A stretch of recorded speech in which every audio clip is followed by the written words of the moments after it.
Thanks to Squarespace for sponsoring today's video. So you know what, I hate starting off any of my videos like this in this fashion, but I've just not got a very good feeling about today's adventure. We are right over in Western Cumbria in the Western Lake District, and we're heading up a Wainwright called Lancrig, which is this one here. And oh man, I don't know, I'm just instantly not that mad inspired about this landscape. But it's early days, and this happens to me so much, fortunately, where I start out a photo shoot or a hike adventure, whatever it is, and I feel a bit like I'm not really feeling it today. I don't know if this is going to be any good, and sometimes it turns out to be amazing, so fingers crossed for that today. Regardless, I'm going to grab a quick photograph now, regardless of whether the fact I'm not really feeling it, because we're getting some nice strips of light and we are looking back towards Lancrig, and yeah, I think it looks kind of cool.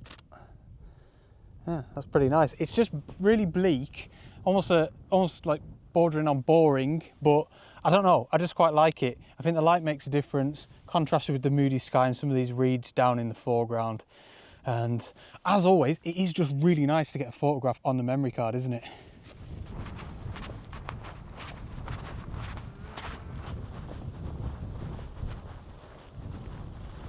Now, one thing that's good about this particular Wainwright is Alfred Wainwright himself says in the guide, he says, this is for the man who wants to get away from it all and be alone.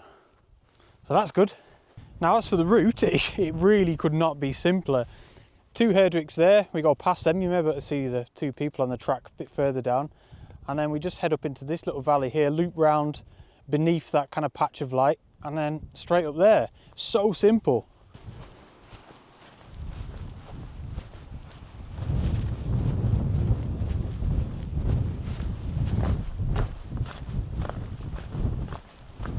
Now, going back to the Wainwrights in general, you know, this is something that I've learned from my experience so far. By the way, if anyone doesn't know what the Wainwrights are, I always try and remember to say this. There are 214 fells or mountains here in the Lake District National Park in northwestern England that are classified as Wainwrights. There's loads of other hills and mountains, but 214 of them are classified as Wainwrights, and a lot of people make it their goal to climb them, which is what I'm doing, and hopefully try and photograph them all. But anyway, one thing that I've really noticed about the Wainwrights is simply that they're not all mind-blowing.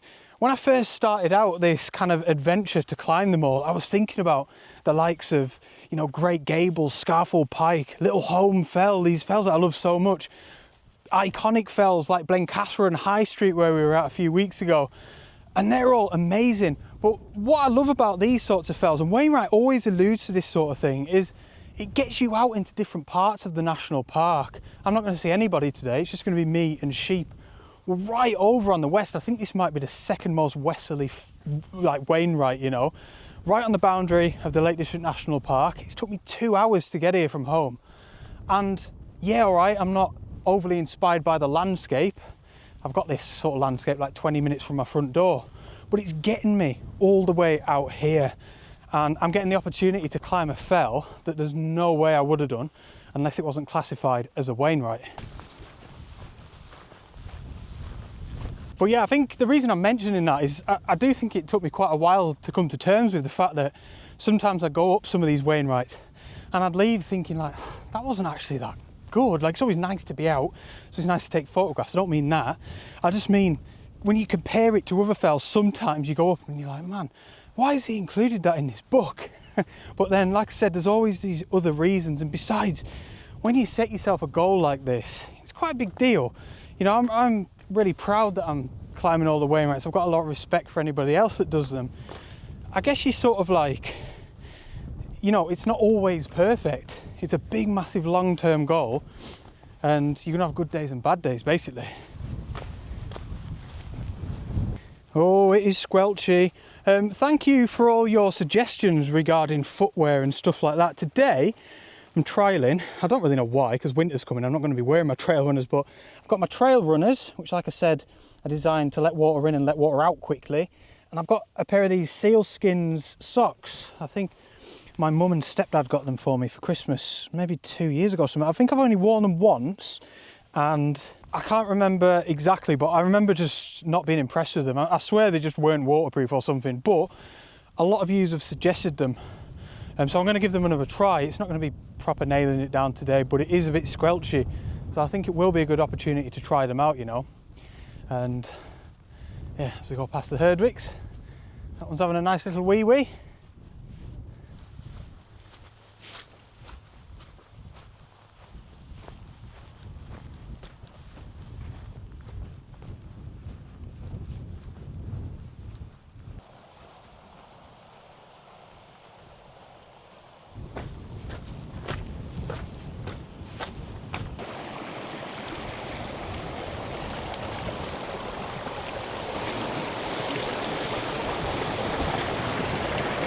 I've just been spending a little bit of time up and down this little stream here, this beck. It's nice, isn't it? Just seeing if there's any opportunities to get the camera out, but I don't think there is. It's very messy. There's not really a lot in terms of depth. You know, I feel like I'd just be zooming in on one little cascade and getting some abstract, which is not necessarily a bad thing, but just doesn't inspire me enough to want to get my camera out, you know. So a lot of you may have noticed over the past few weeks, my videos have been a little bit different. It's kind of intentional and unintentional, which will make sense in a second, but yeah, just suppose a quick update, if anyone's even bothered. I've kind of gone full circle with YouTube a little bit, where, you know, when I first started out on YouTube, I purely just made videos for the fun of it, that I wanted to make for the enjoyment. And then I kind of have been through a phase of, you know, on and off of making videos to try and grow my photography business, to get views on YouTube, simple as that. You know, I'd never make a video that I really don't enjoy making, but I'd come up with concepts, which is well documented on YouTube now, you know what I mean, like coming up with title ideas. And yeah, where I'm at now, this might all change in a month, but I just can't be bothered with it anymore, man. Like, I feel like a little bit when I first started out, I just want to come out and make videos that I enjoy making. If people don't like it, fantastic. If people do like it, fantastic. So yeah, I'd love to know if you have even noticed and if you're enjoying this sort of content. But yes, basically nothing really much to it, except from I'm at a stage now where I purely just want to make videos based on what I want to do. This is why I'm doing like my 5th Wainwright in a row, I think, 5 weeks, something like that. And I mean, even if the channel just goes to pot, you know, so be it. Like, I'd rather come out every week doing something that I enjoy and it not work than make it a little bit too hard and a bit miserable for myself, you know. I don't know, I don't want to sound like I'm moaning, but like I think I just said a second ago, this stuff's well documented on YouTube now. It does sound like a bit of a broken record because I've heard loads of YouTubers say this sort of stuff, but yeah, I just want to chill out with it a bit and man out with camera in places that he likes. Can he get any photographs? If not, we'll have a good day out. That's the basis of it.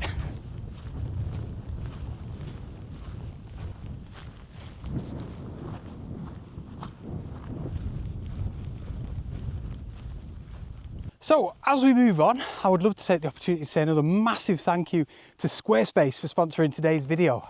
Now, if you have never heard of Squarespace, I'm here to tell you all about them. They are an all-in-one platform that you can use to build your own website. So it's a website that you go on to build your own website, and it is so easy. They've got loads of templates to get yourself up and running that you can use. Find one that you like, add a bit of text and some images, and before you know it, within a couple of hours, honestly, you will have your own website.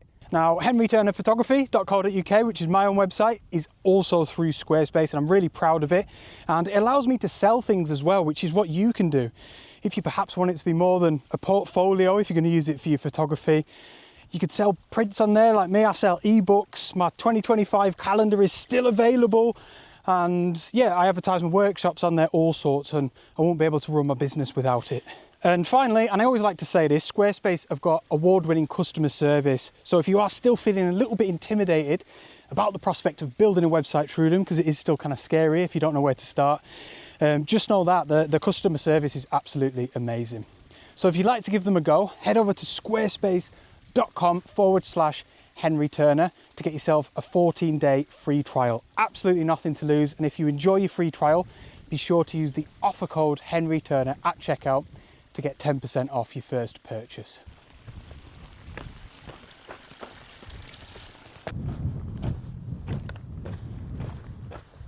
Now, as for the photography so far, I was quite happy with that first photograph on the back of the camera. Really simple, but I love those types of images, you know, in these sorts of bleak landscapes. But yeah, how do you photograph this? I mean, I'm just gonna be dead honest with you. I really struggle in these sorts of scenarios when the landscape's kind of undulating, it's rounded, you know, there's no dramatic peaks. There's no like mad interesting rocks to speak of in the foreground. Even if there were, you know, you're not just photographing a rock down on the floor, are you? You need some depth. The light's gone, it's gone really flat. I sound like I'm moaning again, but no, I like to tell yous when I'm struggling, when I don't know what to photograph, when I'm feeling uninspired. Because I think if I'm just buzzing all the time and inspired and taking decent photographs, it really doesn't come across realistic, because that's not the case behind the scenes, behind the camera. And yeah, this is an instance where I thought I'll stick the camera on and tell them this is well hard.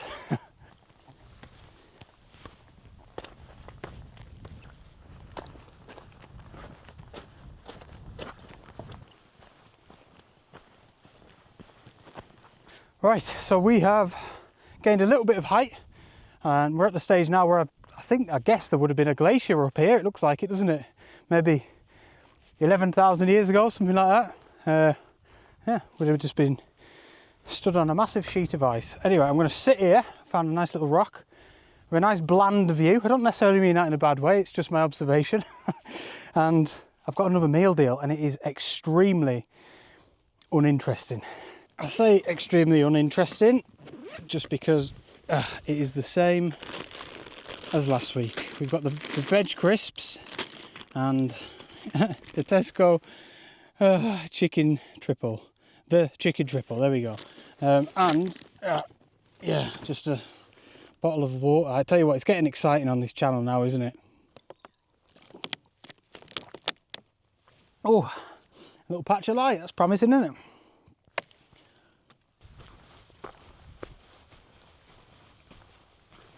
So I just quickly chucked my bag down here on the floor, and I've grabbed a quick photograph already, looking back in this direction, which is brilliant because we've not had these views the whole way up. But as you can see here, we're on sort of a little bit of a plateau, or a little bit of a ridge line really. And yeah, incredible views back this way. And like we are now, about 5 minutes ago when I took the shot, we just had these incredible patches of light down in the foreground, and I'll show you the shot now. So I zoomed in right in at 200 millimeters and 1/200th of a second, f11, and ISO was on auto. I think it went up to about 320, but really happy with the shot. And again, like the first image that I got, really, it's all about the contrast between the light and the shadow. And to be fair, I really like the composition as well. I think it's Haycock off there in the background, up in the clouds, he's on the top right hand side, and it just feels really nicely balanced. Oh, I'm really happy with that. I know I go on about this all the time, but that's what I love about the telephoto lens so much, is that, I mean, this is all, I'm gonna say bland again, man. Bit of a bland landscape until you get there to, like I said, I think it's Haycock. There's just a little bit more drama up there. The peak has got just a little bit more interest rather than these sort of rounded fells that we've got. And the power of the zoom lens is I'm able to hone right in on that one little section that caught my eye and create a photograph of a subject that is literally miles away from us.